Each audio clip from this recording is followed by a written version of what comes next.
Have you ever had a difficult conversation with others where it just seemed to spiral and get totally out of control? Here are 7 quick rules to help you handle conflict in a healthier way.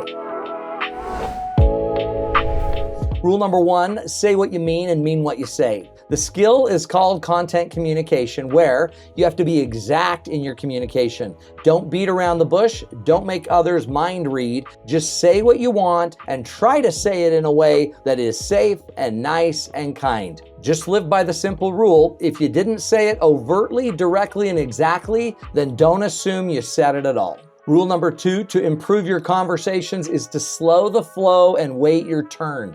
Don't interrupt, don't steal turns, don't assume you understand, and don't finish your partner's sentences. Slowing down is the most accurate way to increase your effectiveness and understanding in a conversation. In essence, slow is more accurate than fast. Let your partner finish so they can feel that they've been heard. And they can't feel heard for something that you didn't let them say. Rule number 3, to improve your conversations: speak from your narrow point of view, not universal truth. Using powerful language of universals, absolutes, grandiose statements that make us sound like we are saying something that is irrefutable is a problem. Watch out for phrases like "everybody knows that blah, blah, blah," "you are," "we are," always, never, and every single time. Our language makes a difference. And so instead of acting like you're the grand poobah who knows everything that's right and wrong in the relationship, take a position more of humility, of meekness, where you can focus on the position by saying things like, "in my view, I tend to feel this seems this way, and I'm feeling this." By taking a softer approach, we can turn off the natural fight or flight of our partner and create a safer conversation and a healthier conversation for both of us. The 4th key to healthier conversations is to sincerely feel how you are impacting them. You can't influence someone if you're not willing to first be influenced by them. So take a second and try to see how you might be negatively impacting those people that you're talking to. Ask yourself this simple question: what is it really like to be married to me? What is it like for my partner to be in this conversation with me? And see if that question doesn't turn on some lights inside of you about how others might see talking to you and being impacted by you. Genuinely feel how the other is being impacted by you. If they're telling you they feel like you don't care, that should impact you. And before you go off and start reacting to them saying that you don't listen and you don't care, instead stop.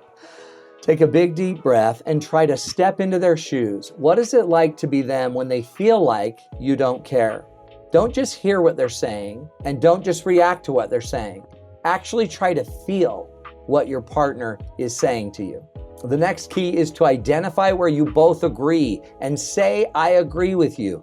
Usually when we are in an intense discussion, we are constantly evaluating the other person's arguments by their weaknesses or the points that we think that we can win on.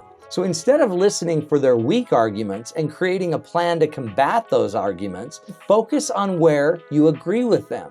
People like it when we have agreement. I believe 80% of the time, if you listen closely enough, you'll be able to find things you actually agree on. What you do then is you show them, "I totally agree with you on this point and this point and this point." By focusing on what you both have in common, it helps to create more of a common ground where we're working together on this issue instead of just a conflicted argument where we're going back at each other. This approach tends to shore up more of a sense of togetherness and decreases the likelihood of that feeling of competition. The 6th key to improving our conversations is to take full 100% ownership of what they say you need to do better. Do not offer excuses for why you do what you do. Do not justify. No blaming, no whataboutism, and no yeah, but, no scapegoating, no passing the buck, no complicating, and no pretending you didn't hear it.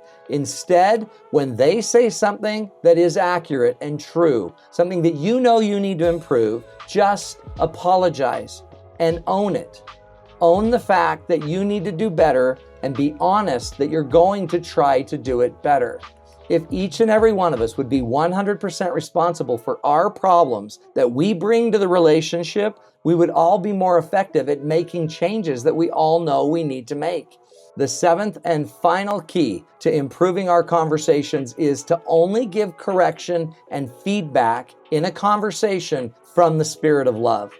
Whatever spirit you tend to use to deliver the message that you're delivering to your partner will always be more memorable than the feedback that you're actually going to give or the correction you're actually going to try to make in the relationship. If you can't deliver the feedback with a sense of love, a tone of love, a feeling of love and of caring for them, then it will not matter what you're about to tell them. There's a great quote that says, "I don't care how much you know until I know how much you care." If you deliver the feedback when you're mad, hopeless, exhausted, overwhelmed, or irritable, it will always be delivered in a way that won't carry that message to your partner's heart, and instead will turn on their fight or flight reaction to you. Love is the only real motivator or soil which can grow the good garden that you're trying to grow in this relationship. You need to increase the love if you're going to give that feedback.